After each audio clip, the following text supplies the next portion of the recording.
ایک روز نبی اکرم صلی اللہ علیہ وآلہ وسلم نے اپنے اصحاب کو جہنم کے حالات بیان کرتے ہوئے ارشاد فرمایا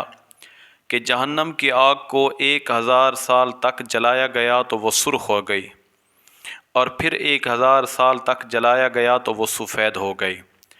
پھر 1000 سال تک سلکایا گیا تو سیاہ ہو گئی، اب وہ سیاہ ہے،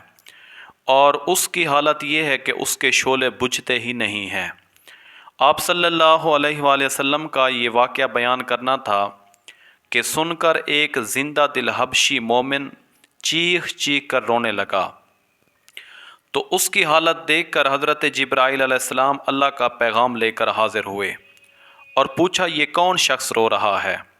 آپ صلی اللہ علیہ وآلہ وسلم نے فرمایا یہ ایک حبشی مومن ہے جو جہنم کی آگ کا سن کر رو رہا ہے۔ تو حضرت جبرائیل علیہ السلام نے عرض کی، اللہ تعالیٰ فرماتا ہے کہ مجھے اپنی عزت اور جلال اور عرش کی قسم ہے،